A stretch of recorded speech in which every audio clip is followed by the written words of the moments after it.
हाय दोस्तों आज की वीडियो में बुद्धिमान व्यक्ति के 14 गुण कौन कौन से होते हैं इससे एक छोटी सी बुद्ध कहानी के माध्यम से समझेंगे। बहुत समय पहले की बात है। एक राज का राजकुमार बहुत ही शक्तिशाली और बुद्धिमान था, परंतु उसे अपने ज्ञान पर बहुत घमंड हो गया था। एक दिन उसने सुना कि एक ज्ञानी साधु वन में रहते हैं जो संसार के सबसे बुद्धिमान व्यक्ति माने जाते हैं। उनसे बड़ा बुद्धिमान व्यक्ति कोई नहीं है। राजकुमार ने अपने सैनिकों के साथ उस साधु से मिलने का निर्णय किया। जब वह वहां पहुंचा तो उसने देखा कि साधु एक नदी के किनारे ध्यान में लीन थे। साधु के चेहरे पर चमक थी, चेहरे पे मुस्कान थी।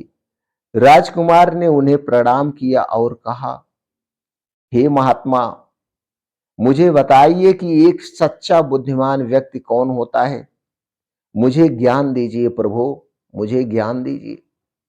साधु ने मुस्कुराकर उत्तर दिया, वत्स, बुद्धिमान व्यक्ति के 14 गुण होते हैं। यदि तुम इन्हें समझ सको और अपने जीवन में उतार सको, तुम भी बुद्धिमान बन सकते हो। तुम भी महान बुद्धिमान, महान ज्ञानी बन सकते हो। तो चलिए जानते हैं बुद्धिमान व्यक्ति के 14 गुण कौन होते हैं। पहला है सत्यवादिता।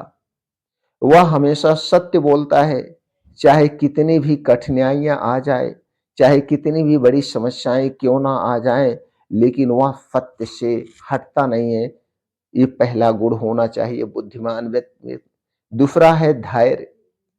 वह कितना भी बड़ा संकट, कितनी भी बड़ी समस्याएं ऊपर क्यों ना आ जाए, लेकिन वो अपने धैर्य को बनाए रखता है और जल्दबाजी में कोई निर्णय नहीं लेता है। निर्णय को सोच विचार करके ही लेता है। तीसरा है सहनशीलता। वह अपने अपमान और विपरीत परिस्थितियों को भी सहन करने की शक्ति रखता है। चाहे उसे कोई गाली दे, कुछ भी कर ले, लेकिन वह अपनी सहनशीलता को कभी छोड़ता नहीं है। चौथा है निर्मल हृदय। दोस्तों, मन में हमेशा हमेशा जो है उनका मन निर्मल होता है। वो किसी के प्रति कोई भेदभाव नहीं करता है। अपने मन में किसी के प्रति कोई मनमुटाव नहीं रखता है। पांचवा है ज्ञान की पिपासा। वह हमेशा नए ज्ञान को प्राप्त करने के लिए प्रयासरत रहता है। नॉलेज बहुत है, इसके लिए आदमी किताबें पढ़ सकता है, कुछ भी सर्च कर सकता है, लेकिन आदमी को आगे बढ़ना है तो अपने ज्ञान को बढ़ाना चाहिए। छठवां है आत्म नियंत्रण यानी सेल्फ कंट्रोल। वह अपनी इंद्रियों और इच्छाओं पर नियंत्रण रखता है, चाहे वो खाने पीने की चीज हो, चाहे वो धन दौलत हो। नियंत्रण करना बहुत जरूरी है, अपने मन को, अपने आप को। सातवां है सही निर्णय। सही निर्णय की शक्ति। वह बिना पूर्वाग्रह के सही और न्याय संगत निर्णय लेता है। निर्णय लेने में कभी वो जल्दबाजी नहीं करता है।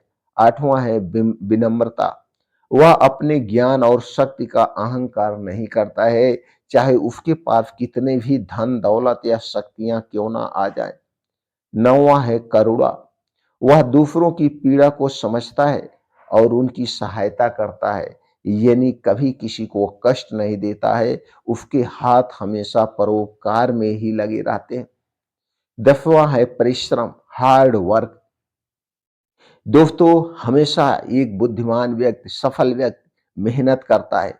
मेहनत करके ही सफलता पाता है। वो दूसरे की धन दौलत को नहीं हड़पता है। 11वां है न्यायप्रियता। वह सच्चाई और न्याय के मार्ग पर चलता है, चाहे उसे उसकी कोई भी कीमत क्यों ना चुकानी पड़े। वो हमेशा सत्य पे ही चलता है। पांचवा है, 12वां है स्वाध्याय, सेल्फ स्टडी। वह स्वयं को निरंतर शिक्षित करने का प्रयास करता रहता है। हमेशा वह कुछ ना कुछ सीखता रहता है। 13वां है समझदारी यानी विजडम। वह किसी भी परिस्थिति में विवेक पूर्वक निर्णय लेता है। विवेक पूर्वक, अपने विवेक को कभी नहीं खोता है। और 14वां है धर्म और नैतिकता का पालन। वह हमेशा धार्मिक और नैतिक मूल्यों का सम्मान करता है। वो किसी के खिलाफ कुछ भी नहीं बोलता है। ये 14 गुण पाए जाते हैं। राजकुमार को समझ में आ गया, ध्यान से उन 14 गुणों को ध्यान से सुना, महसूस किया। उसने उनमें से कई गुणों की अपेक्षा की। उसने साधु के चरणों में गिरकर क्षमा मांगी और वचन दिया कि वह इन गुणों को अपने जीवन में जरूर अपनाएंगे। साधु ने उसे आशीर्वाद दिया और कहा, जिस दिन तुम इन सभी गुणों को पूरी निष्ठा से अपनाओगे, उसी दिन तुम सच्चे अर्थों में बुद्धिमान बन जाओगे। राजकुमार ने राज्य लौटकर इन गुणों के अनुसार अपने जीवन को ढाल लिया और एक महान और न्यायप्रिय राजा बन गया। महाप्रिय राजा बन गया। दोस्तों, गौतम बुद्ध की इस कहानी से एक अलग ही हमें सीख मिलती है। क्या आप भी अपने जीवन को सफल बनाना चाहते हैं? तो दोस्तों, इन 14 गुणों को अपने जीवन में उतार लीजिए। इस कथा से हमें यह सीखने को मिलता है कि बुद्धिमान बनने के लिए सिर्फ ज्ञान प्राप्त करना ही नहीं, बल्कि उसे अपने जीवन में अपनाना भी आवश्यक है। इन 14 गुणों को अपनाकर ही कोई व्यक्ति सच्चे अर्थों में बुद्धिमान और महान बन सकता है। अगर आप इस कहानी से प्रेरित हैं तो इस कहानी को हर युवा तक, हर घर तक जरूर पहुंचाइएगा। नमो बुद्धाय दोस्तों।